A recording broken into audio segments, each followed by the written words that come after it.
dipanggil Tuhan selalu manis. Serahkan diri teladan Tuhan saudara, serta Tuhan selalu manis. Selamat siang Bapak semua, salam sehat, salam semangat bagi kita semua.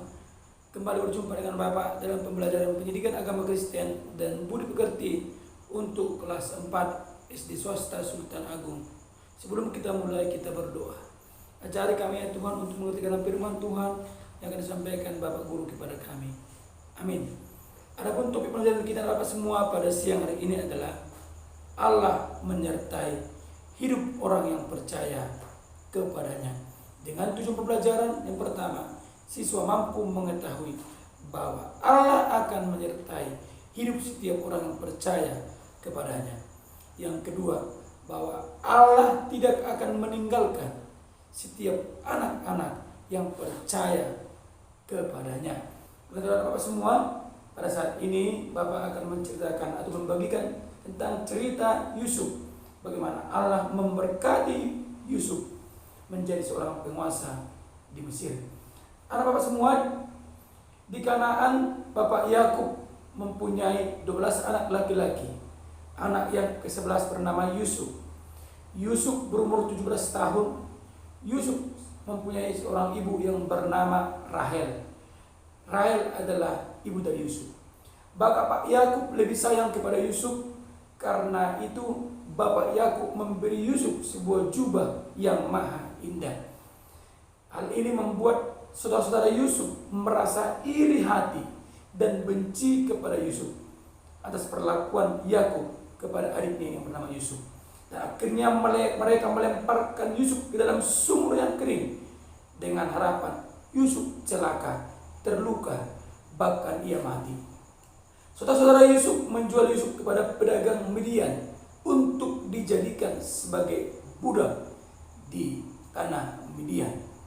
Mereka mengatakan Yusuf mati dimakan binatang buas kepada ayahnya Yakub.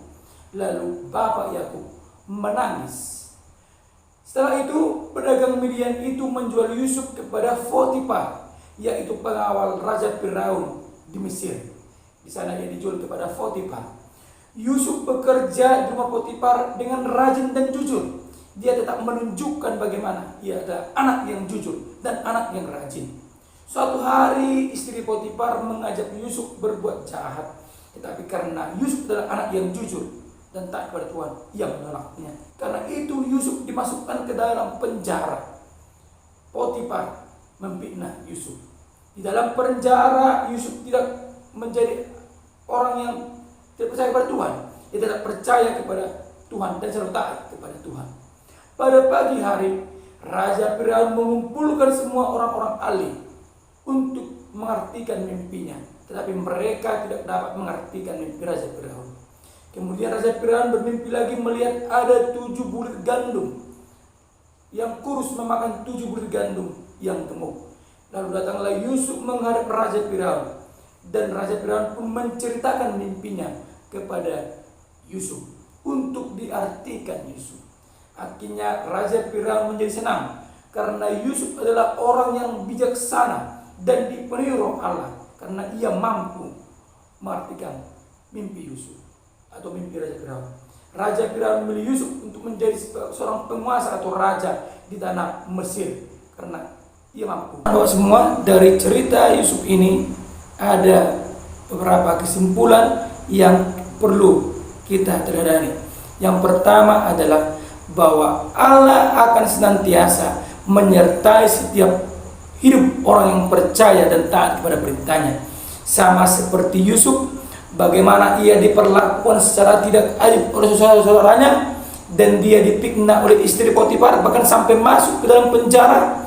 Tetapi Tuhan tidak akan pernah meninggalkan anak-anaknya yang selalu percaya kepadanya, dan ia akan menyertainya dimanapun dia berada.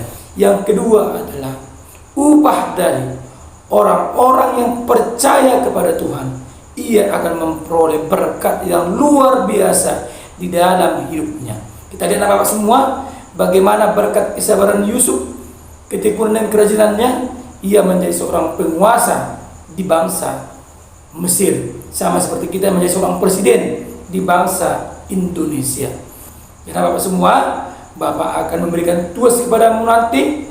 Bapak harap tugas yang tertera di dalam papan tulis kita yang akan Bapak berikan, Bapak harap dikerjakan. Paling lambat Bapak tunggu sampai jam 9 malam nanti. Kita duduk bersama kita Bapak semua, kita berdoa.